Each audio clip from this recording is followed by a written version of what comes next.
Everyone, today in Class 6 English we are going to study Unit 4 Section A, and the name of the chapter is The Curse of the Queen.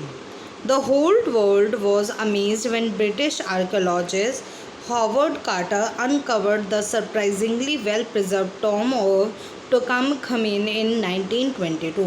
पूरा का पूरा world आश्चर्यचकित हो गया था जब British archaeologist ने एक अच्छे से प्रिजर्व किया हुआ गुंबद खोला।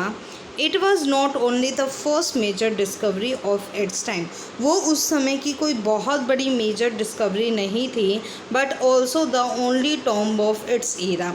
इस ईरा का अकेला टॉम्ब था डैट वॉज फाउंड इंटैक्ट, जो उन्हें मिला था, एंड फुल ऑफ इनडेक्रिजिबल ट्रेजर्स, और उसमें बहुत सारी ऐसी चीज़ें थीं जिसे डिस्क्राइब नहीं किया जाता। The rumours of a mysterious curse helped make Tutankhamun the most popular of the Egyptian pharaohs in the modern world. The curse यानी शाप of the mummy began when many terrible events occurred after the discovery of King Tut's tomb. According to a legend, anyone who dared to open the tomb would suffer the wrath of the mummy. ये माना जाता था अगर कोई भी उस गुंबद को खोलेगा तो उसे मम्मी के श्राप का सामना करना पड़ेगा। Mummies have been associated with many magical powers. Mummy से कई हम मैजिकल पावर्स के बारे में समझते हैं। Throughout history and some of the mummies from Egypt were ground into a fine powder and sold as this mystical mummy powder. It's believed the powder had magical healing power. और ये माना जाता था कि ये जो powder है इसमें ठीक करने की जो क्षमता है वो बहुत ज़्यादा है। The curse of Tut's mummy, or popularly known as the Pharaoh's curse, was soon pronounced a myth.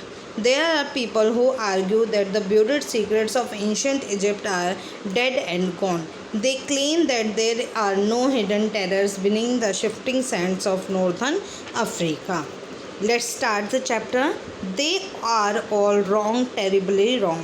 3500 years ago an Egyptian queen was laid to rest. वो लेटी रेस्ट करने के लिए she was prepared for her afterlife by the embalming मतलब आज जैसे उन्हें दफनाया जाता था, मेथड ऑफ मम्मीफिकेशन, मम्मी बनाने का जो मेथड था, just as it was detected by the ancient laws, जिसको अथॉरिटीज़ ने ढूंढा in the holy book of the dead.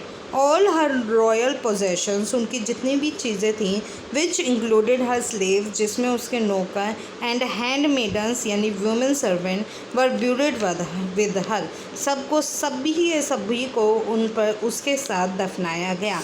As it was believed, क्योंकि ये माना जाता था, she would need all her possessions and servant to attend her needs in the afterlife, कि मृत्यु के बाद भी उसे इनकी ज़रूरत पड़ेगी अपने कामों को पूरा करने के लिए। The priest had asked the workers to bury it deep so that her tomb would lie undisturbed under the blowing sand. जो प्रीस्ट सा पुजारी था, पूजा जो वहाँ पर कर रहा था, उसने कहा कि इसकी जो लाश मतलब डेड बॉडी है उसको ज़्यादा अंदर दफनाना, ताकि उड़ती हुई मिट्टी उस पर कोई अफेक्ट ना डाल सकें। And there she remained until the late 19th century, और वो वहाँ पर 19th सेंचुरी तक रही।